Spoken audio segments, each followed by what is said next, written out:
मंडळी नमस्कार, मी प्रल्हाद दाता, तुम्ही ऐकता माझं मत. मंडळी आजचा आपला विषय आहे बच्चू कडू आणि त्या भागाचे आमदार प्रवीण तायडे यांचा.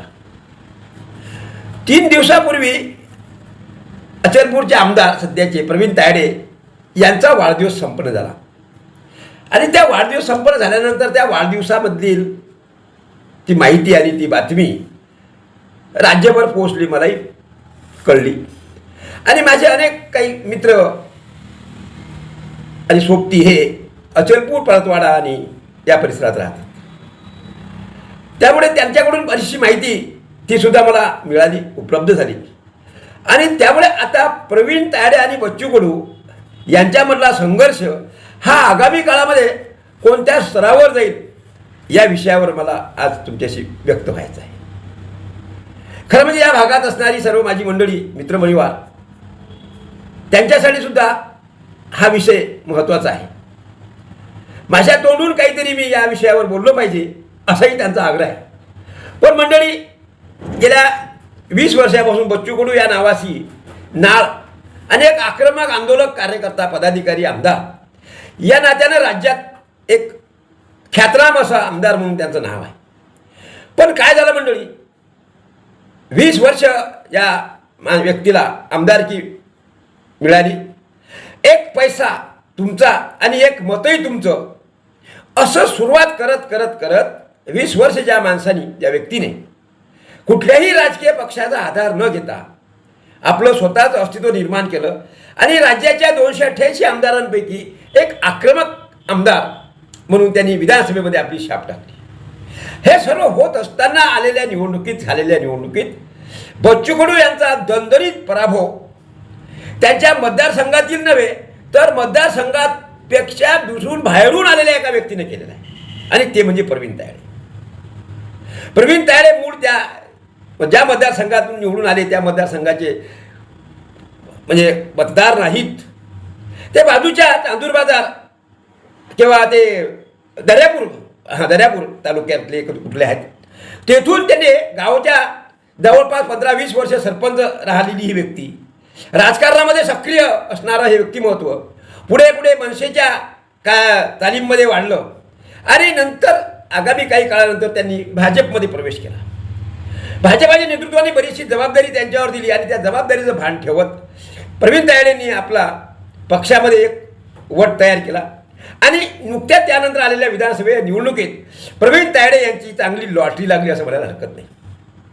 खरं म्हणजे अचलपूर हा मतदारसंघ बच्चू कडूंनी म्हटल्याप्रमाणे जातीवादी मतदारसंघ, कारण राज्यातल्या बरेचसे मतदारसंघ जातीवाद मंडळी जातीवादी आहेत आणि त्यामध्ये बच्चू कडूंच्या कारकिर्दी बाबतीत असं होतं की बच्चू कडूंनी जेव्हा आपलं त्या ठिकाणी आपलं मताधिक्य प्रबळ केलं किंवा आपली आमदारकी जेव्हा स्थिर केली तेव्हा बच्चू कडू ह्या सर्व गोष्टीला तिलांजली देत शेतकरी, विकलांग आणि तमाम सर्व बेरोजगार वगैरे यांचा नेतृत्व करत करत बच्चू कडूंनी विधानसभा गाजवल्या आणि त्यानंतर आत्ता आलेलं हे नेतृत्व यांनी या ठिकाणी आल्याबरोबर एक वेगळी छाप टाकली आणि बच्चू कडूंचा जवळपास 14 ते 15 हजार मतांनी दणदणीत पराभव करून प्रवीण तायडे नावाचे व्यक्ती, जे की भाजपाचे आमदार आहेत, ते त्या मतदारसंघाचे आमदार झाले. मंडळी, बच्चू कडू सारख्या व्यक्तीचा पराभव हा खरंच त्यावेळेस बऱ्याच लोकांच्या पसनी आला नाही, पटला नाही की एवढी मोठी व्यक्ती असलेली व्यक्ती याचा पराभव का झाला, काय कमी केलंय बच्चू कडूंनी आपल्या मतदारसंघामध्ये.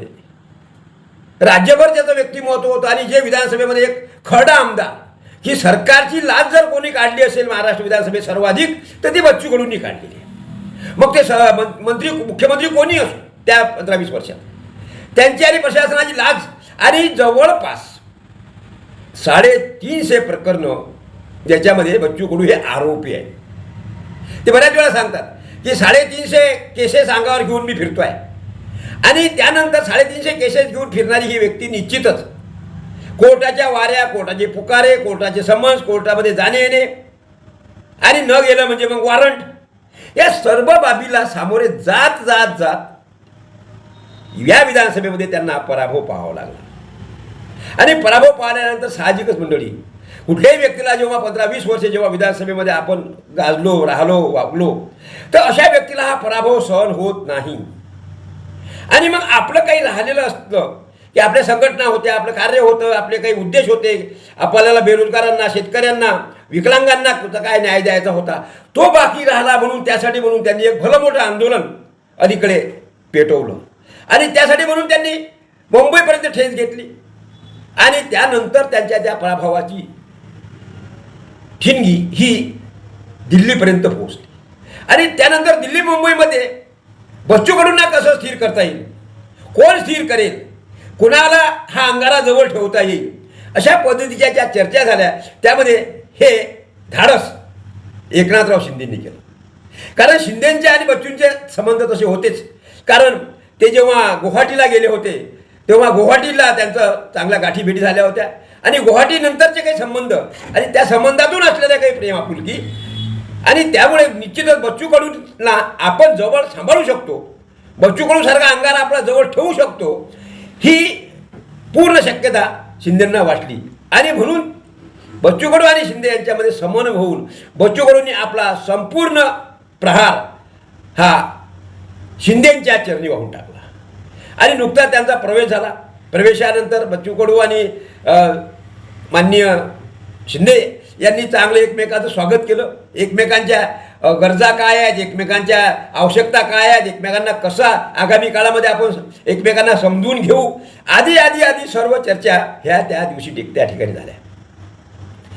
मंडळी, बऱ्याच ठिकाणी ही चर्चा होते की बच्चू कडू हे आपला प्रहार पक्ष सोडून इतर राजकीय पक्षामध्ये गेले कसे, की जी व्यक्ती आमदार, मंत्री अशा या मोठ्या मोठ्या पदावरला लाथ मारण्याची भाषा जेव्हा बोलत होती किंवा हे भीक आहे, हे भीक मला नको आहे असं जेव्हा मोठ्या मनानं बोलत होती, कारण आधी त्यांची व्हिडिओ काही त्यांचे ट्रोलर विरुद्ध ट्रोल करताना दिसते, तर त्यामुळे अशा व्यक्तीला एकनाथराव शिंदेंच्या शिवसेनेत, म्हणजे जो पक्ष राज्यामध्ये दुसऱ्या क्रमांकावर आहे असं म्हटलं जाते, त्यामध्ये का जावं लागलं. बच्चू कडूंनी स्वतःची प्रहार संघटनाच का वाढवली नाही, की जे आता अगदी जोरात होती, वाढत होतं, काम मोठं होत होतं आणि एक स्वतंत्र असा पक्ष राज्यामध्ये विदर्भामध्ये हा उदयाला आला होता आणि त्याचं संपूर्ण नेतृत्व विदर्भाच्या भरोश्यावर होतं, विदर्भातलं होतं. त्यामुळे अशा परिस्थितीमध्ये विदर्भामध्ये हे फुललं असतं, मोठं झालं असतं. पण तरी हे सगळं बच्चू कडूंना हे सगळं समजल्यानंतर किंवा का असं त्यांना करावं लागलं, मी जेव्हा माहिती घेतली म्हणजे किंवा मला काही सूत्रांकडून ते समजलं ते हे आहे की बच्चू कडूंनी सांगितलं की माझ्यावर 350च्या जवळपास पोलीस केसेस आहेत. मंडळी, 350 केसेस असल्यापैकी सर्व ठीक आहे. बच्चू कडूंनी लोकांसाठी, नागरिकांसाठी, आपल्या मतदारांसाठी अधिकारी जे काही असे वादग्रस्त असतील, बेडर असतील, त्यांना झणकावलं, झोडलं, ठोकलं आणि त्यामुळे साहजिक अधिकाऱ्यांनी त्याच्याविरोधात केसेस केल्या. पण मंडळी, हे सर्व करताना याच्यातल्या 350 पैकी 300 केसेस नील होतील, निर्दोष होतील 300 केस म्हणून.